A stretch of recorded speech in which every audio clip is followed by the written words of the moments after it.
Hey everybody, welcome back to Video Game. So taking on a fun and interesting episode for you guys this evening is we're taking a look at the Xbox 360 bad update hack just recently released by Grimdoomer. And while this is the early days of the hack and basically it is a long complex process, you know how these things go. 3 to 6 months from now it'll probably take about 30 seconds and be near to instantaneous every time you run it. And if you're wondering why I'm showing you Rock Band Blitz, this is because it's one of the two games, including Tony Hawk's American Wasteland, that will allow for this exploit to be performed on Xbox 360s.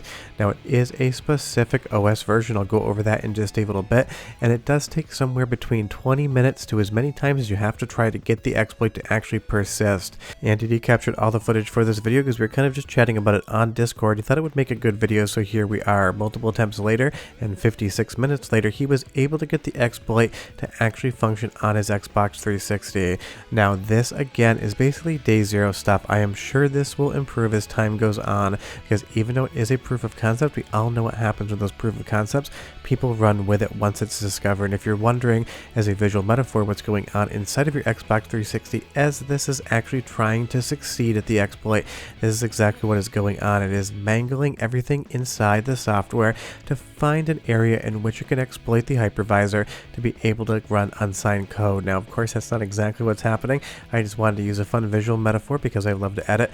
As far as Splatterhouse is concerned, B+ game, definitely take it or leave it, but it does work as far as me trying to explain what's going on. But once this exploit takes effect, you can now run unsigned code on a stock Xbox 360. You do not need to open up the 360, you do not need to put in any sort of mod chip, do any soldering whatsoever.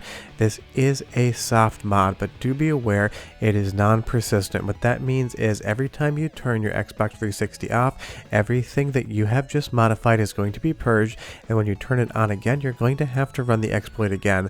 That's where that average of 20 minutes to succeed is going to be a little bit of a downside currently, but again, I am sure people will take this concept and run with it, because everything has to start somewhere. If you remember way back in the day when there were exploits, even soldered ones, it would take a lot of work to get it running. Now it's really, I think, like 3 or 4 wires total, I can't remember. Leave me a comment down below, but you'll see here that this is only going to work for the hypervisor on the most recent update 17559, so you might have to update your Xbox 360. And Grimdoomer has left a ton of directions on how to do this here. I will go over a little bit of it, but this is not a tutorial because I expect it to probably change in the future, and these tutorials end up getting outdated. And again, he makes it very clear that this is not a persistent exploit. Remember when you were kind of just playing around with PlayStation TV exploits when they first started coming out? Every time you turned it off, you'd have to go back to that exploit website and re-exploit your console before it would run anything that was unsigned. That's kind of where we're at now, but of course it's taking a little bit longer.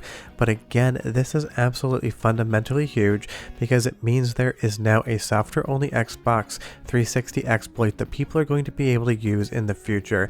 It's going to be a fight between the timing and everything else, but once you get this running, you can run unsigned code, you can run basically whatever you want, and that is going to be very exciting for people moving forward in the future, because I totally understand. I know how to solder, I can open up my 360 and do whatever I want to it, and as long as I pay attention and take my time, at the end I will be successful.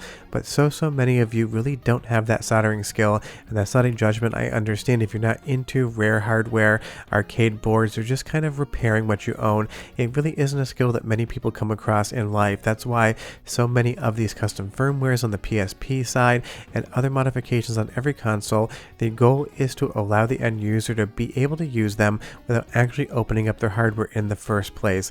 That is kind of the gold level as far as exploits are concerned, and it is a fight between the overall hardware security on something like an Xbox 360 versus what modders wanted to do. And again, just playing around with visual metaphors here, these are all games NDD tested and captured via the exploit, and you can see it is a fight indeed. But it's so much fun to see stuff like this working, especially on the 360, because obviously the original Xbox is modified to hell, both hardware and software wise, so it's kind of just buttoned up here. But the 360 is a fun new front frontier. And it is interesting, we just got Sonic Unleashed recompiled on 360 to PC, so it seems like it's the 360's month to shine. Now there is a quick start guide explaining everything you're going to need to do. You're going to need a USB stick, and you're going to need to format it to FAT32, and you're going to have to put a bunch of files onto that USB stick along with one of the 2 games that you can use the exploit for, and it's going to look something like this. Andy D went with Rock Band Blitz, and interestingly enough, my brother-in-law worked for Harmonix for a very long time on Rock Band, so thanks Dave for accidentally leaving an exploit in. And all jokes aside, I'm sure it's just something in code, but I did think that was pretty funny. One of the 2 games, I know someone who worked on it. And once you actually get all of this set up, then you can just go ahead and run it on a 360, and if you're lucky, you will get that exploit to persist. It's basically a rare race condition that allows it to actually take hold in the first place. You are going to end up in a situation where you run it for 20 minutes, nothing happens, and you need to power cycle your 360 and try again. But like I said, I wouldn't be surprised in a month or 2 if this starts coming down in time to maybe 30 seconds, maybe a minute, basically just something that really isn't going to be that prohibitive when you actually try to get it to work. Because again, it was 56 minutes from start to finish for this to actually function, and that would be prohibitive if this took 56 minutes or even 20 minutes every time you wanted to use it in the future.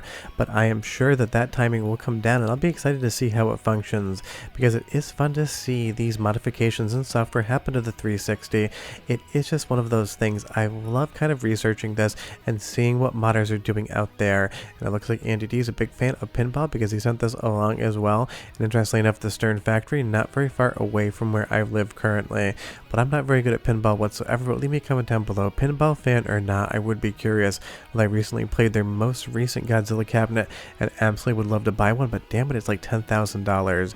Off track a little bit, but you'll see here that Grimdoomer does kind of catalog different instances as to what's going on here.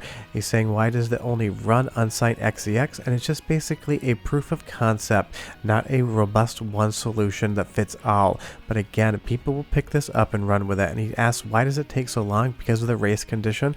Well, that gives me an opportunity to move over to race footage. This is Sega Rally 3 running after the exploit.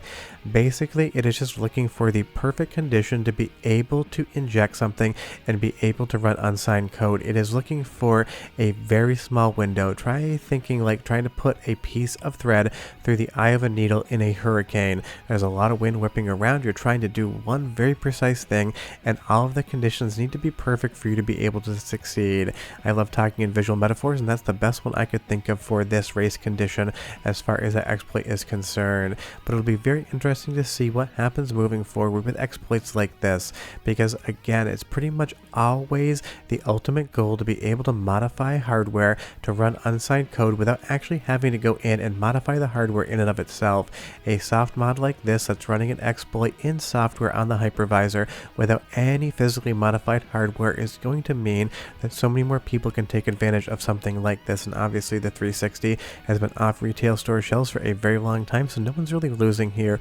Only the end user is winning, and it is going to be a fight to see who improves this first. And I'm sure a lot of people are going to be looking at this research and deciding how they can improve upon it. Because imagine if you just turned on your Xbox 360, it took 30 seconds to run this exploit, and then you could run any sort of dashboard you wanted. You could run unsigned code all day long. It would be 30 seconds from start to finish, and everyone would be very happy to wait that small amount of time to be able to do whatever they want with their 360s without picking up a soldering iron and popping open the case. And honestly, the 360 case, to me at least, is a little bit fiddly to get inside of, and some plastic tabs definitely break. Now, if you want to do this, I will leave a link below to the how to use description on Grimdoomer's GitHub page, because again, I am not doing a tutorial for this. I expect the process to probably change in the future. These things so often do, and I hate uploading tutorials that end up being kind of obsolete within a week. But definitely give this a shot. It's a lot of fun. Definitely get yourself a couple hours of spare time, because it is going to take more than a minute to do. And if everything works correctly, you'll be able to run unsigned code on your Xbox 360 without ever physically opening it up or doing any modifications. And that is just straight up awesome, because there's still a ton of fun to be had on 360. I still have a large collection of hardware and games, and maybe one day I will do a series on 360 once my audience grows a little bit more and I know I can talk about quote-unquote modern games without losing half of you. Leave me a comment down below and tell me if you already tried the exploit, and if not, do you plan on doing it now that you've seen it in action? It is awesome, but again, just proof of concept at this point in time. Go in expecting not much whatsoever and you won't be disappointed, but look to the future, follow the news. I bet soon you're going to see this exploit making a lot more things possible as far as Xbox 360 unsigned code running is concerned. But that's the video. Big thanks to Andy D for helping out on this one. He was stoked because he is probably the biggest Xbox fan I know. But I'll see you guys next time when there's more news about this. Bye bye.